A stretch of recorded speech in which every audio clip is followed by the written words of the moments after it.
Hey guys, I'm back here with Scott. He's working on a new kit, this time for a vintage Heathkit. It's an EUW-27 tube type audio generator. Many of you have probably never heard of this generator, but I'm telling you what, this was probably the best audio generator ever built. It was only offered as a factory unit, so it didn't say Heathkit, it said Heath built. Okay? So I gave Scott this thing as a little project. It was a project. It was a project. So he signed up for it though, and he has developed a cap kit, but it was pretty labor intensive, right? It was quite a labor intensive, yeah. Yeah, so you can see the pile of parts over here. Quite a few big filter type caps, a whole bunch of radio caps, a couple waxers. Yep, handful of these ones here. Yep. And then the unique one that was really odd is that this one cap was a series can capacitor.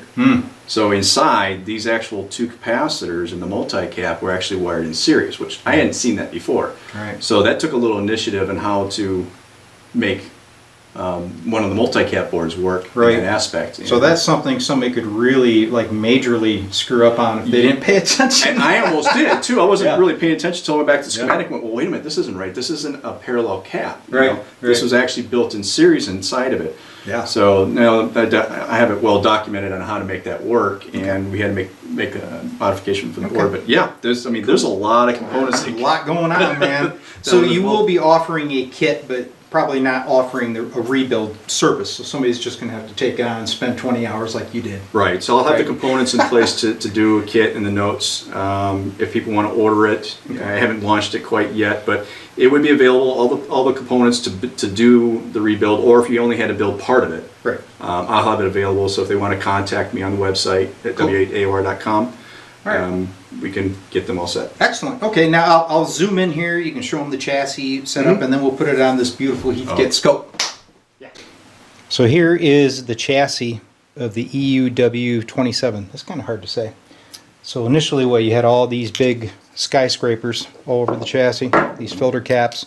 Keep in mind, guys, if you were to rebuild this with these caps, they're probably 45 to 50 bucks a pop. Okay, so there's quite the cost save to doing this, and it kind of cleans up the chassis. To clean it up, Yeah. easier to do. Mhm. Yep. So these are all Scott's custom boards, and then you had some parts underneath too, right? Most of them would have been the film caps. There was a couple electrolytics that was also underneath there. Some standard electrolytics. What was this one here? A 4150. But there was some unique film caps in here. For instance, this 4 microfarad. Yeah. And a 200 volt. And Yep. we have a 630 volter that goes in there. Yeah. Took up a lot of space because it ended up being about the size of this. Yeah. And you got a nice little wax dripper hanging out of the side of it, man. And I that love could have it. been from soldering Yeah, too. But yeah. the replacing these were a lot of fun. I had to get a special cap, some 2 microfarads. Most of the stuff that we're dealing with are usually below 1 microfarad. Okay. All right. Well, cool. So let's show them this generator operating Yeah. into the Heathkit scope. They'll be impressed. All right. We've connected the audio generator to this vintage Heathkit IO4235 scope. And man, the scope is in beautiful condition too. You that can't is have it gorgeous. though, man. No. It's mine.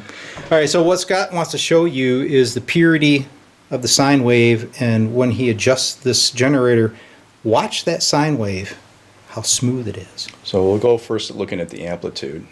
Okay. Obviously that's sweep rate trying to catch up as we're going through the amplitude. Mhm.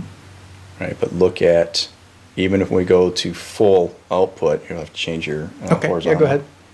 Horizontal or vertical? Your vertical, sorry. Okay, go ahead. So we want to try to look at how the linearity is.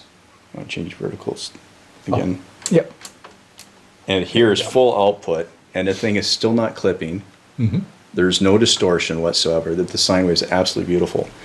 One thing that I also noticed is if you looked at some of the hobby grade signal generators, is you'll always find some dead spots or non-linearity. If you look at here on the y-axis, look at the linearity across the entire frequency band of this. Yeah, It's flat. you're right. Most of them, the higher you go, you'll watch the amplitude drop off. Correct. Yeah. And this has just been amazing of where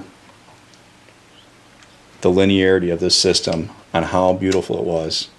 Turn my knob the right way. There we go. Yeah. Yeah. Even the laboratory series, I think I have a 72 laboratory series, is not that linear. Yep. So what these are really nice for, that generator especially, is if you're working on a guitar amp and you're adjusting frequency, if you have one of the newer models that are digital, as you adjust the frequency, you'll hear a little bit of a buzzing noise. It's digitizing. You don't get that with an analog generator.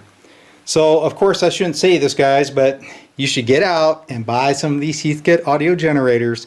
But just remember, you're going to have to put in a new cap kit to get this kind of performance. And Scott can provide those kits. Sure can. Yeah.